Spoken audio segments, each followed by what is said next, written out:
Transcendental Transformation, the place where spirituality and transformation unite. Host Miss Raina imparts truth so that you can break through your limiting beliefs and evolve into a deeper consciousness.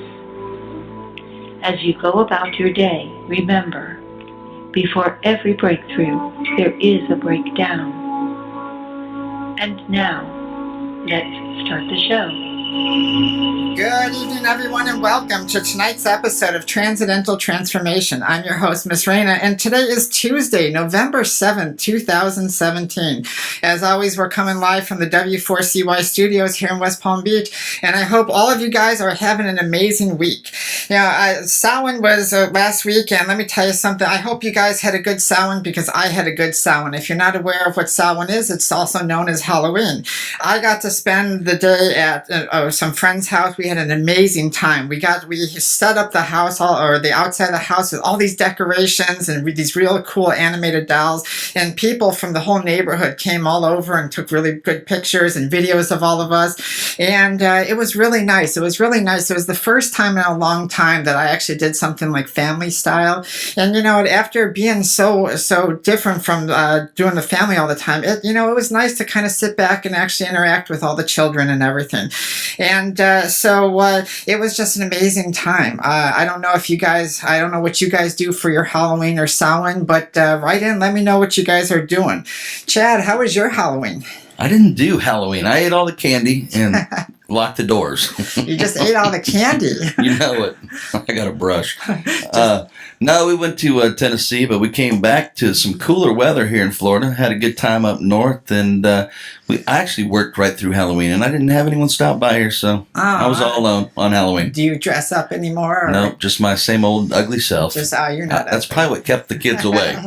Right? You're not ugly. You're right. Chad is awesome. Let me tell you something. Ever since I moved to W4CY, let me tell you something. He has been an amazing person. So I thank you, Chad, for everything. Yep.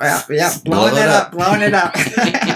Thank you. I appreciate it. Awesome. So tonight's show, we're going to get right into tonight's show because usually we go through a little bit of an introduction. We're not going to take calls this night because we have three very special guests. But if you have any questions, we're streaming live from Periscope and Facebook Live. We're also on the web. If you want to web chat us, send your questions to w4cy.com. Make sure you download the W4CY radio app. And as always, we are streaming for the camera for our archive for the YouTube channel at youtube.com/transcendental transformation.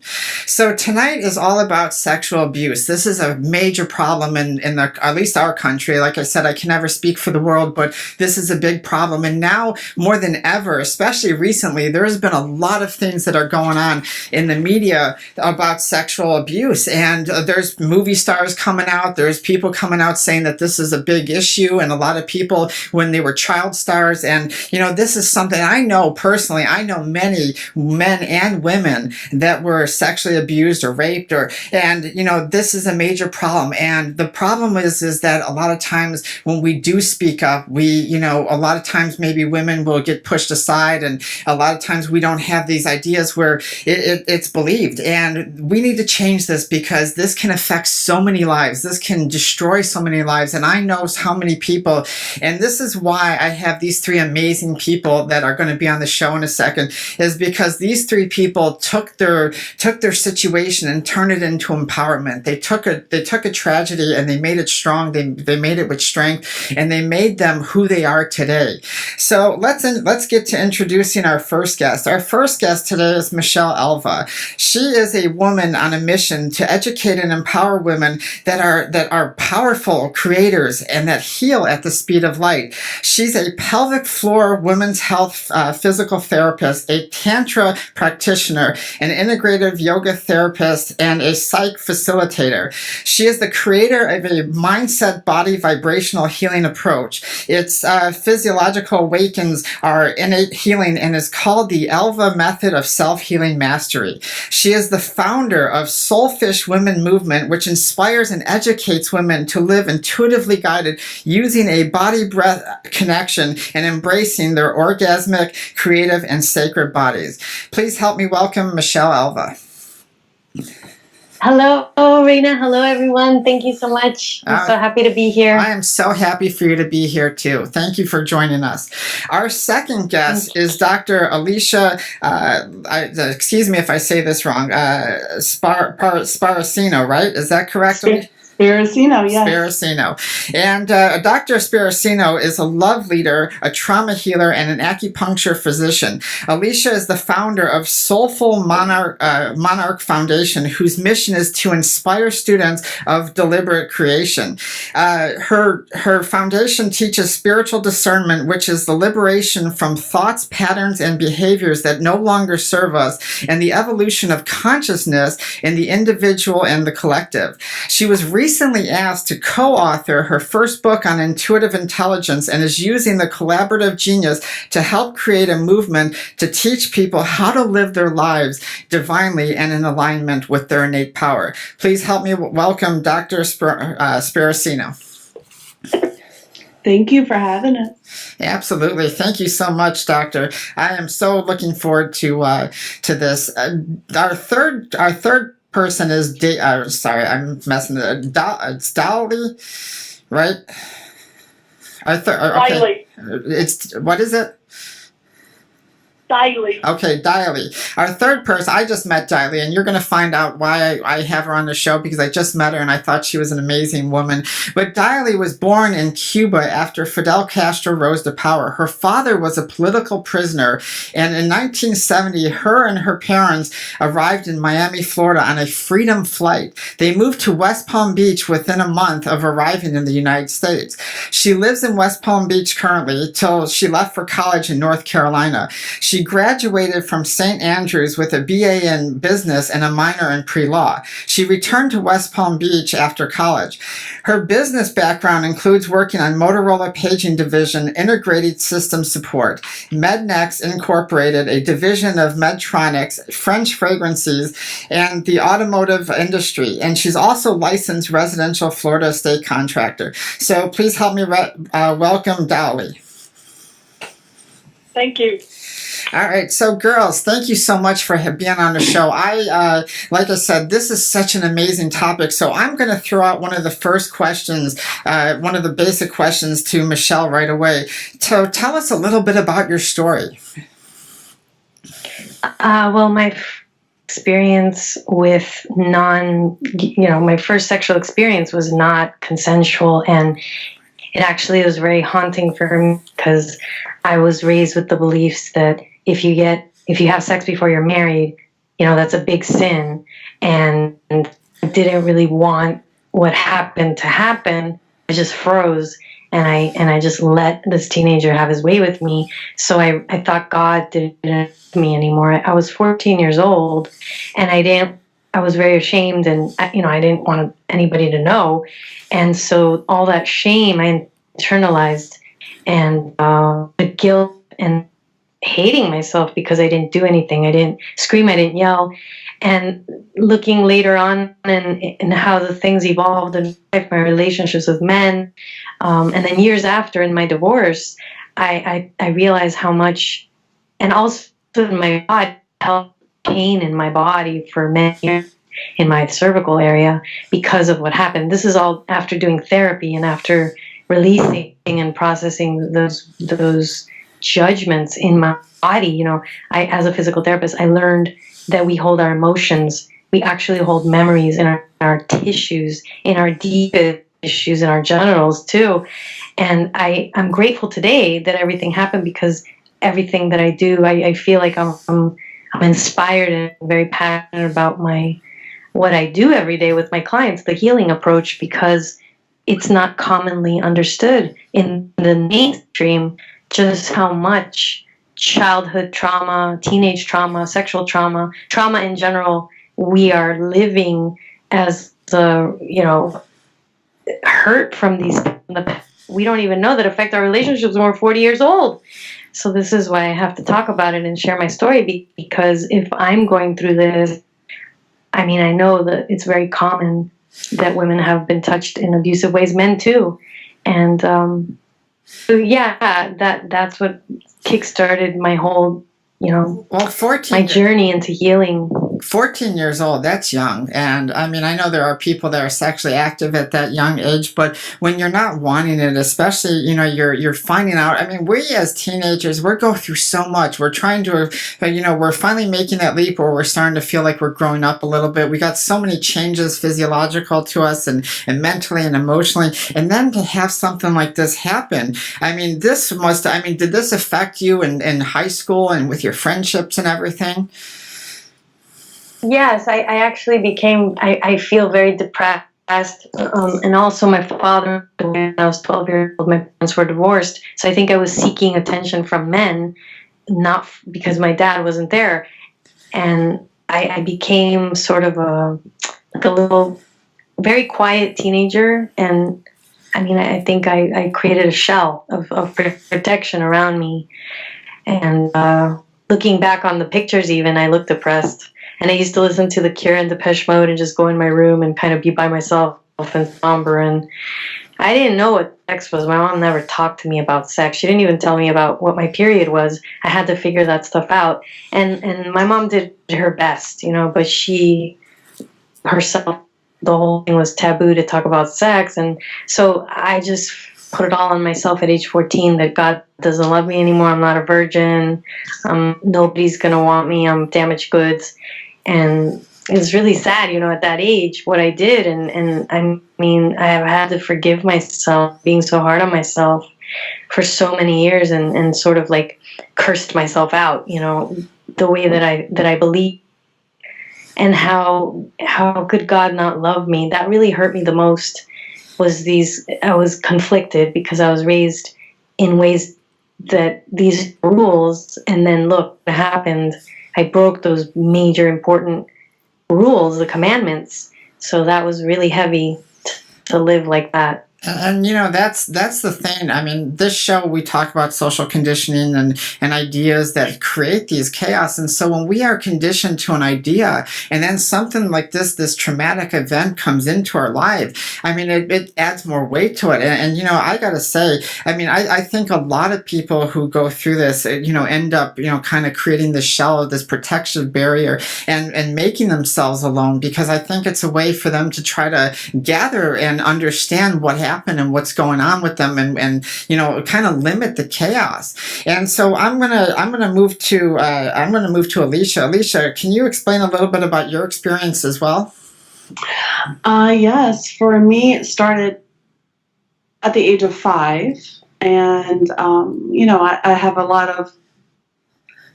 I've had a lot of blocked memories over the years. And in the beginning, when it started, it had my power was taken away, not in the same way that it is in rape, but literally being bound and blindfolded.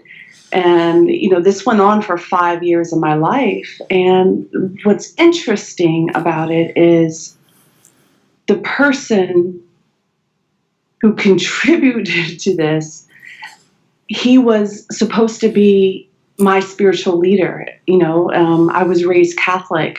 And he was my godfather. He was the person at my baptism anointed to help bring me down a spiritual path. And it's just such an irony because that's exactly what he did. In such a bizarre way. And so when I look at the past and those 5-6 years, there was already conditions of misalignment in my home.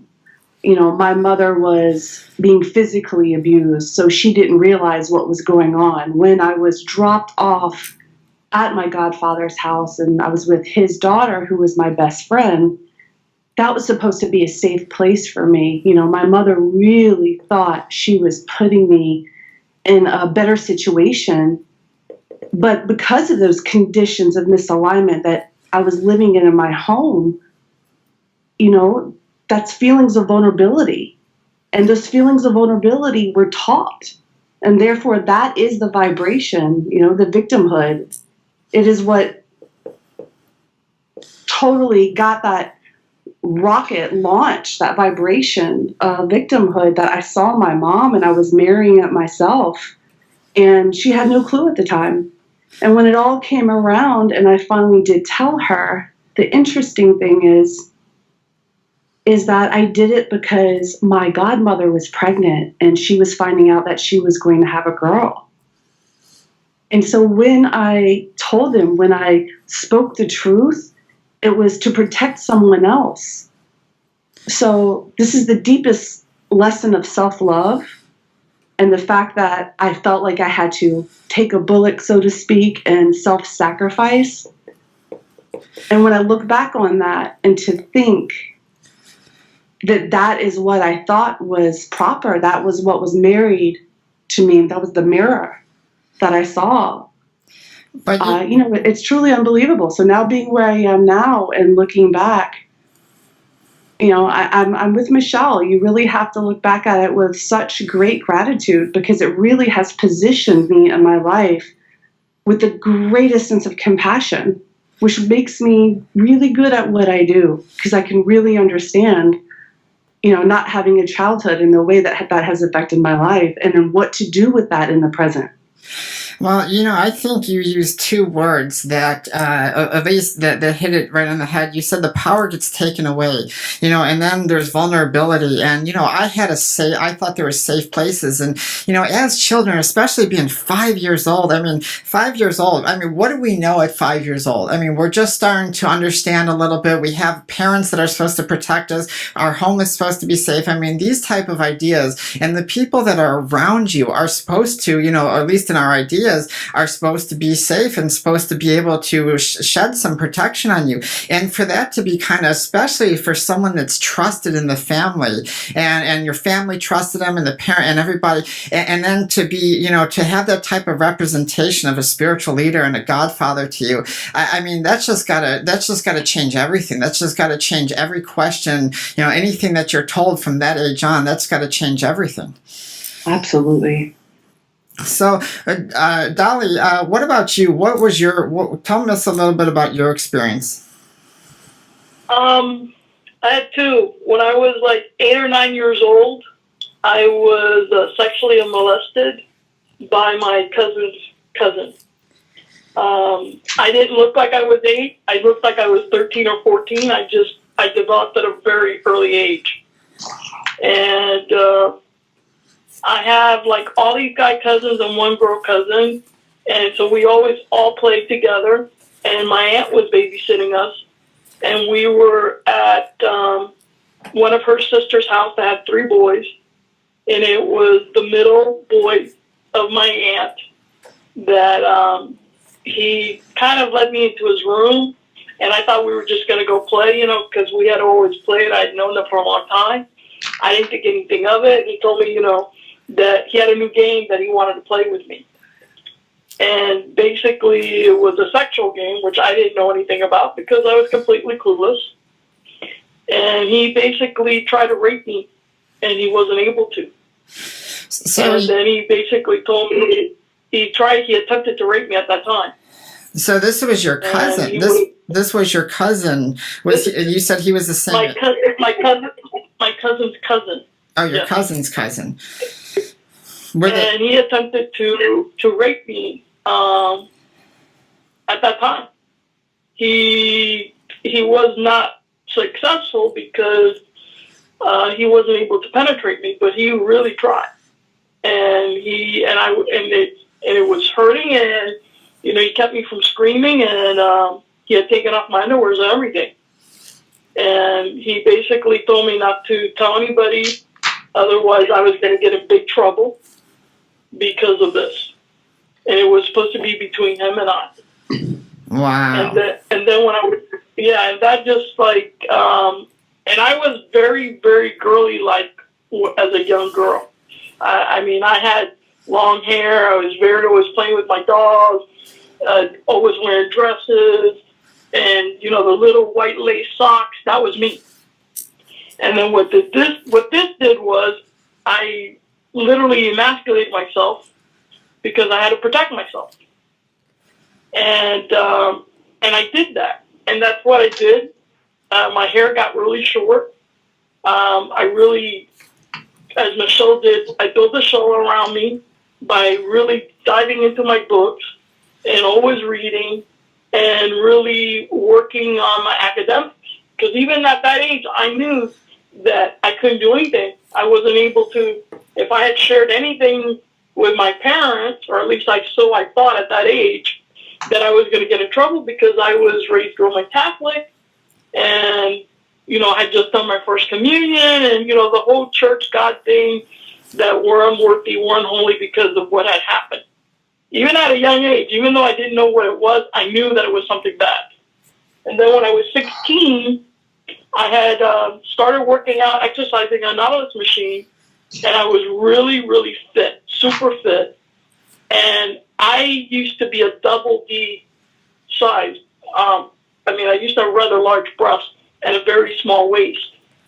And I was out on a date with a guy that I worked with, a guy that I trusted, and I didn't drink. I didn't even drink soda. I was like very strict on my diet. And so my drink for the party that I went to with him as a date was ginger ale. And he spiked it. And I had no idea that it was spiked because I never had alcohol in my life. And since I hadn't drank soda in such a long time, I forgot what ginger ale tasted like. And he basically spiked it, got me drunk, went to go show me his restored Mustang because I'm into classic cars. And he literally threw me in the back seat and raped me in the back seat. And I blacked out. I completely blocked off both of the events. And it wasn't until I was 46 when I started working with energy healing and started on the journey, on my spiritual journey, that I started remembering that I had been sexually molested, almost raped then, and then that I had been date raped. Wow. And that started explaining a lot of the things that really happened in my life later.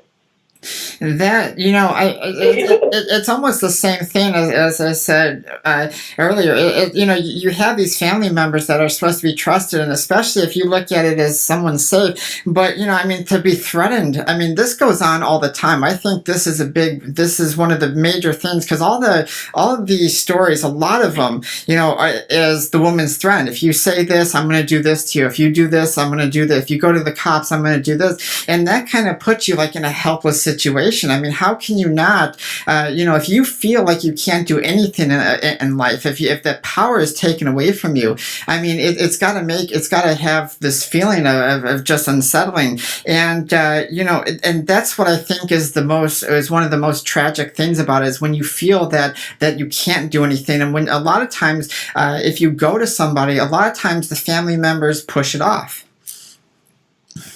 Yes, that's very true.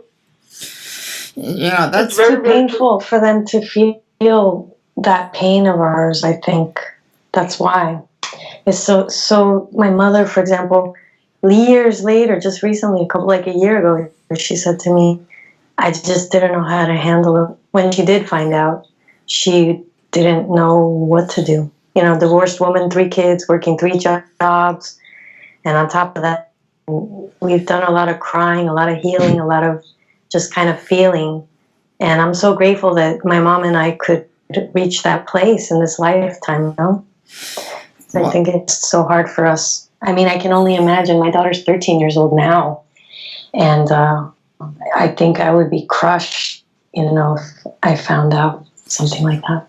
Well, I think it opens up a different perspective, at least to people who have experienced this. I have a story up in front of me right now, and I went to high school many years ago, and one of the teachers that I had, who was one of my teachers, and he was an athletic coach as well, he is in the newspaper right now for sexual harassment and against a female teacher. And I knew him back then, and he was very mean. He was a bully. He was very sexual and made a lot of comments towards the students and other teachers. And, you heard about this stuff. And what's sad is in the comments, you see all these guys defending a situation that they don't know who the person is. They don't know how this is. And even what's sad is some of the women already. I read some of the comments, and right away you have, people saying that, oh, well, she's probably looking for attention. Oh, she probably just wants money. She probably wants these things. And so, Alisha, what do you feel like? Were you ever in a position that you felt like you couldn't go and had this type of rapport with it? As far as like when you finally said something, did you get a backlash towards that? Like towards people saying, oh, you're just looking yeah. for attention? And absolutely. The response, the initial response from my godmother was, you are lying. Like, you are so unhappy with your home life that you have to come and destroy mine. Wow.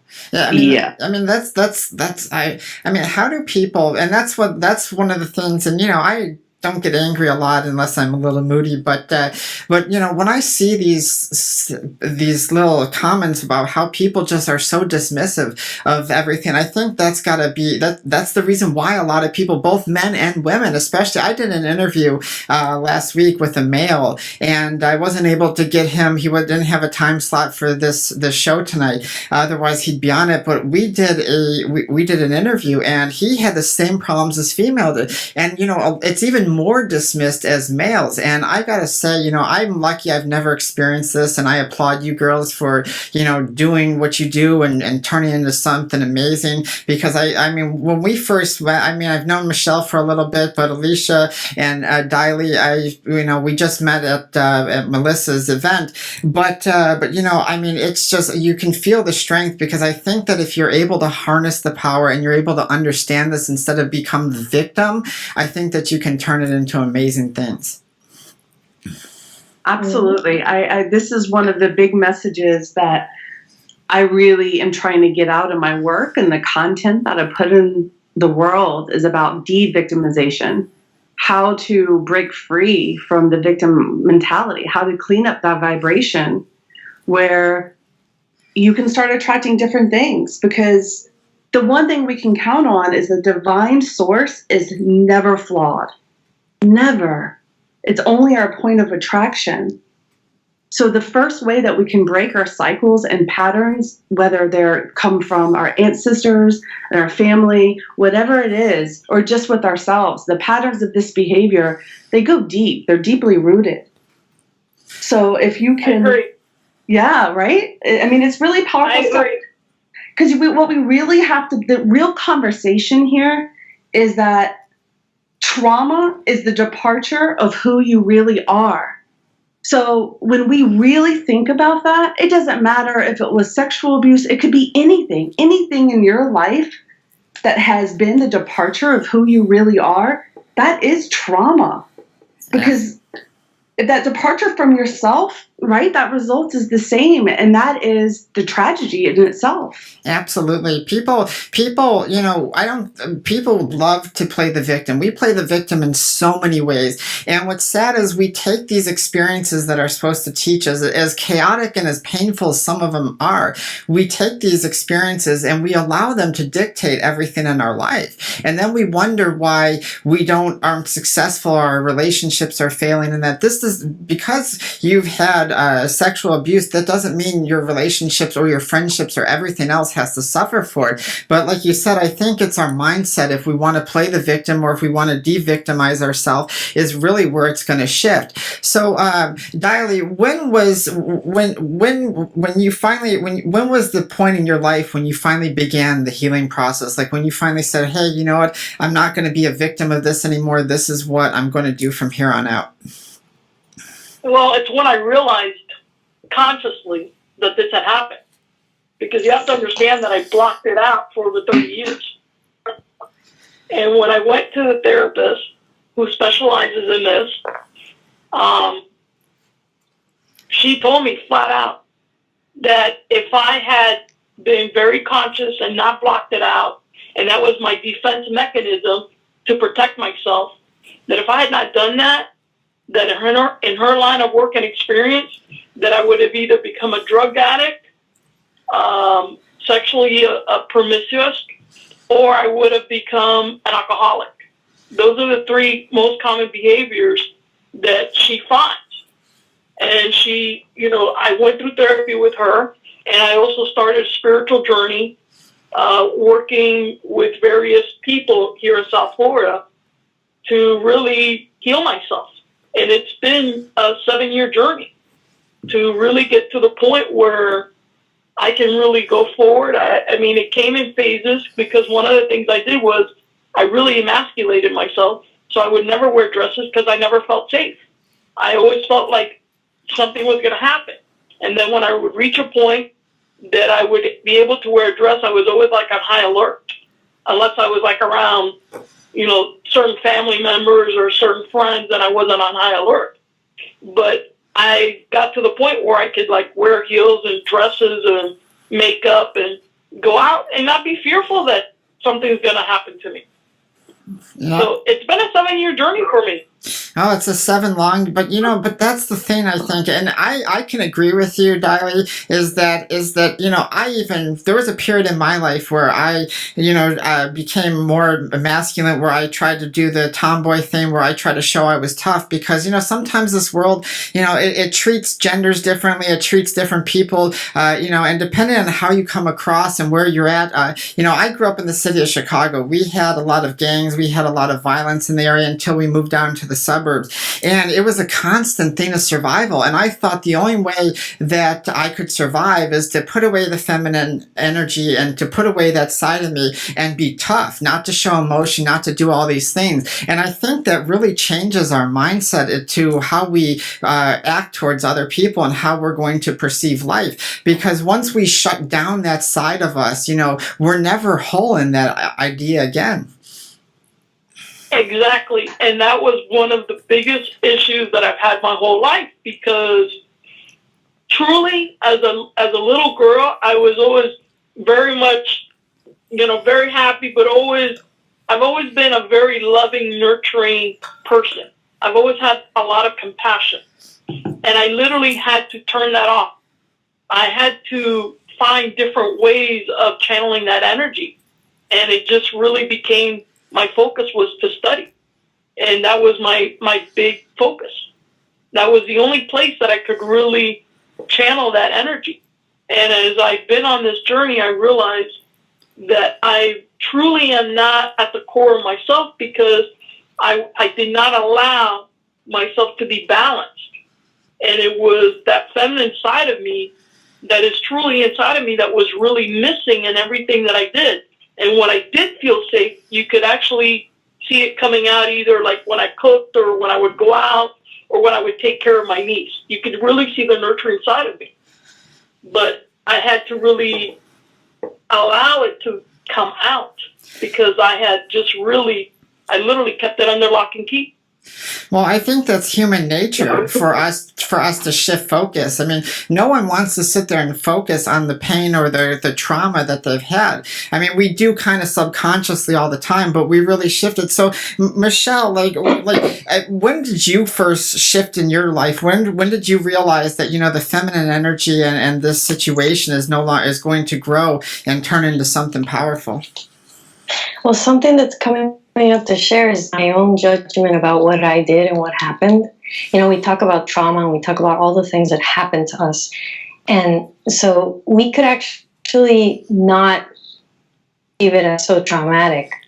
And I think that's part of the reason why my trauma was so terrible, was because of the judgment I had about myself and my religion and God. If it was just, someone had their way with me, they did the best they could. He wasn't trying to hurt me directly. He didn't realize that I wasn't really wanting that. And that just, I feel like I need to say that, because how much of it are we putting on ourselves, making it even worse, when in reality, everybody who's touching somebody inappropriately is just a wounded person that's just as fragmented and disconnected, because God knows what happened to them beforehand. So for me, I think realizing how horrific I created my own life based on the perception of what happened to me, getting tired of myself. I basically was really tired. I went to therapy for years and years and years, talk therapy, and it really didn't do much for me, and that's why I got tired of myself. I wound up having to have a divorce because I wasn't really able to be a happy woman with anybody in my life. And basically I wound up by myself, and I had to feel what's inside me because there was nobody else to be distracted by after my divorce. And I literally spent so much time by myself in the sauna, in the steam room. I used to work at a place that had a steam room and sauna, and I felt literally spears in my chest of judgment, of self-hatred, of disgust, of judgment, and all the things that I was focusing on my ex-husband, pointing the finger at him, when in reality I was avoiding myself. I was avoiding those wounded parts that I've been holding for years and years and years that had nothing to do with my ex-husband. And that's when I started to learn that I needed to be more kind and loving to myself, and how hard on myself I had been. And I did the best I could at age 14 and 15 and 16 and through the whole divorce with my parents. And that really helped me a lot, is when my therapist said, Michelle, you did the best you could. How could you have done it? You would have done something different if you could have, if you knew better. And it made me realize how hard I was on myself. And then had to heal that, being upset with myself for being so hard on myself. So it's been a journey, and really embracing the feminine of surrender, compassion, being kind and loving. I basically moved this direction out of, I want to live a whole life. I want to live in my truth. I'm a truth seeker. And I wish to live in alignment, and I wish to live in integrity. And I notice how when I'm honest with myself, everything in life is so much easier. Even though at the cost of making other people unhappy, it's okay. So I call that being soulfish. From now on, in this time of my life, it's okay if not everybody's happy with what I'm deciding, but as long as I'm being authentic and true to my soul, to my heart, it's enough. So this is the way I live now, and it lives so much lighter and so much more fulfilling. It really does. It really does flow when you're authentic to yourself. And I love the word, or I love the fact that you use the word judgment over and over, because if those that listen to the show all the time, we know we talk about judgment and how our judgments play in our perception, especially in our pain. And our judgment on ourselves will cause more pain or take away the pain. Mm-hmm. And because we fight what the situation is, our mind wants to change ideas. And a lot of times, some people will deny it. And as Diley said, that some people will, become promiscuous, turn to drugs, alcohol, they'll dive in books, or they'll do something to distract themselves, and sometimes that takes away from ourselves. But did you ever, after this happened, did you ever have resentment towards men or hate men? Me? Yes, Michelle. Yeah, I mean, I married my best friend. I married my high school sweetheart. My ex-husband was safe. I married someone that I felt more was like my father, not a sexual, hot and horny, lusty relationship. And I pretty much was like a nun for a lot of my years. And I stayed away from, if anybody ever remotely flirted with me, I would look the other way like a little teenager. I was very immature in my way of handling men. I would just turn away, divert. And today I can stand on when I communicate myself, I'll speak my truth. If I feel someone says something inappropriate, I don't shrink. I literally open my chest, and I'm not judging men. I don't judge men the way I used to.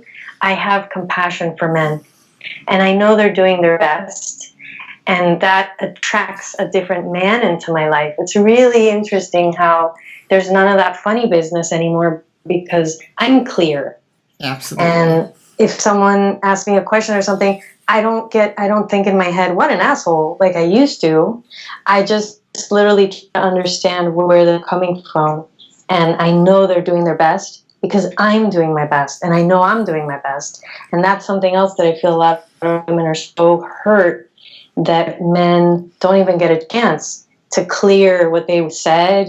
They're allowed to make mistakes. They're allowed to say things in not the best way. And it's up to us to be respectful and speak in a way that could bring them back to listening to us. Because I think there's a lot of just kind of, we're kind of punching back at each other and not really holding space in a respectful way. So then there's no healing. And I'm not scared or nervous if somebody looks at me or talks to me or says something. I feel I can be in my power. It feels really good. Well, I think you said something that I like, that we're all trying to do our best, and that's the reason why we hold to certain ideas and our conditionings, because it makes us feel safe. And I think that, the power comes from being authentic, finding out who you are, understanding the trauma, understanding what's been going on, and understand where you want to go with that. So, Alisha, what did this experience teach you? The first thing that comes to mind between your question and just sitting here listening to both of these ladies is a quote by Brene Brown, talking about shame. And she says that shame needs 3 things to grow: secrecy, silence, and judgment. And it is once I broke through all 3 of those things that the healing really started coming. And a note on fear, right? Because we were talking about fear there too also. So we have these 2 relationships. We have fear, we have shame. And in fear, when we think of fear's intention is to protect us, right? So the intention is good. And we do have this fear after we've had experiences like this, that was one of the experiences that I had. And for me, that came out in my weight. It was these layers to protect myself. And the problem is that even though fear's intention is to protect, we tend to misinterpret that into our reality. Absolutely. Absolutely. You said secrecy, secrecy, silence, and judgment. And a lot of people always ask me, Miss Raina, how do you become powerful? How do you become into your own? How do you become that authentic person? And the first thing I always tell them is I'm open about who I am. I'm open about my life. I don't hold any experience of anything in secrecy. I don't give it that power, because we have these ideas that, that our experiences or who we are or things about us, are something to be ashamed of. And when you realize that those experiences not only help you grow, but allow others to grow too, as you said, the fear that's supposed to protect us is actually starting to cripple us. I think it changes, and then that power comes in. Absolutely. And the biggest thing to add on to what Michelle was saying is the most powerful emotion for me is to realize that compassion is at the fingertips of God. It is the first emotion, because you can't experience joy and love and freedom and all these wonderful things without first compassion. Absolutely. So this is where I look at my past, and I can really look at it with gratitude, because that is what drives my business and my work and the content I put out in the world. It is all built on the foundation of compassion. Compassion is important, and not only for other people but for ourselves. I think we forget that, especially in this. I don't know. Florida is one of the states that seems to lack compassion a lot, and I can't speak for any other ones because this is where I live. But even for us, and even sometimes in the spiritual communities, whether you're religious or spiritual, I think compassion is forgotten a lot, because we'll go and extend ourselves and we'll do things for other people. But what about treating us? What about helping us heal? And what about understanding us for? I agree with you. I really do.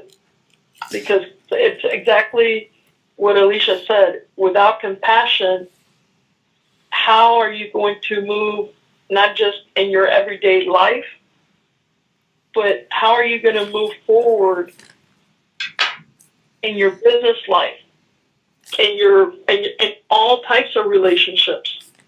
We as humans try to label things as good or bad, and they're just experiences. And it's like what both Michelle and Alisha have said. We need to have gratitude and have compassion, because that experience that we had is now created, at least for me, a foundation to be able to move forward, to be able to help others, and have a very understanding and comprehension of what that experience is. So you're not sitting there talking to someone where you're in judgment of them, and they know that. And once they know that, that compassion just, it overflows, and they feel it. And it really helps them to be more secure with themselves and to be more open and to be able to put the pieces back together of their life, whatever that amount is at that moment in time, so that they can actually go forward as a healed woman or healed man, not a wounded child that is still inside. Absolutely. So we got about 4 minutes left, so I'm going to ask you guys all one last question. Dolly, what is the message that you want to share with somebody? If someone's having this trouble and someone's, hasn't got to your level where they haven't opened up and they're not confused and don't really know what to do, what would you like to say to them? Go speak to someone, and if you do not feel comfortable speaking to someone that's in your family, seek help. We're not here to judge. There's so many people like us that will love to help you. Awesome, absolutely. Oh, I'm sorry. I thought you were done. I was gonna say thank you. Oh, you're welcome. So, Alisha, how about the same question? What do you have to say to somebody that's struggling right now? You know what? And with my religious background, I was always taught when you're struggling with something, you ask yourself, what would Jesus do? And now through the course of my path and the healing that has occurred, I would just say in every single moment of your life that you're guided, first ask yourself, what would someone who loves themselves do to really hone and practice self-love? And if you can do that, the healing occurs at the speed of light. Absolutely. I love that. I really love how you said that. And Michelle, what about you? What would you share to somebody that's struggling right now? I would share to them that in nature, we turn the shit into fertilizer to grow, and that we are nature. And I really, truly believe that God loves us, that the creator, universe, even though we can't explain why these things happen, I do believe that it's our nature to thrive and strengthen and heal from adversity. That's why we're here. And then how can we see this all as one big opportunity? That's what I would challenge myself. I wish at age 14 I would have said, well, what will I do differently next time? Or how can I be more in my alignment of truth, regardless of what happened? It's my past, but I'm not going to be defined on my past. How can I turn this shit into fertilizer and grow? What the plants do, and that's what we are. We're nature. So I come back to that in every situation, whether it's Miami traffic or something goes wrong in my life, whether, no matter what it is. And that really helps me a lot. And that everybody's doing their best, and I know it doesn't make it right, but I mean, every person that is hurting someone is a hurt person. And that really helps me a lot today when things happen or somebody's not the most friendliest, or I know it's never about me. And I have this compassion. I mean, it just really helps to deflect, being a sponge and absorbing all of it. Well, thank you, girls. I had a wonderful show with you guys. I thank you so much for joining us. Guys, thank you, Raina, for having us. You're welcome. You're welcome. Thank you. If anyone's listening to this show, you can always call a hotline. It's 1-800-656-HOPE. That's 1-800-656-HOPE. You can also go on rain.org, it's RAINN.org, or visit the National Sex Violence Resource Center, which is nsvrc.org. And that's it for today's show. If you'd like to follow us, you can follow us on our Facebook at facebook.com/Transcendental Transformation. Visit our website at soulandspiritguide.com. Email us with your questions at transcendentaltransformations@gmail.com. Make sure you visit the w4cy.com website, and always remember to believe in yourself, and it's not our abilities or our talents that make us who we are, but it is our choices. Thank you and have a wonderful day.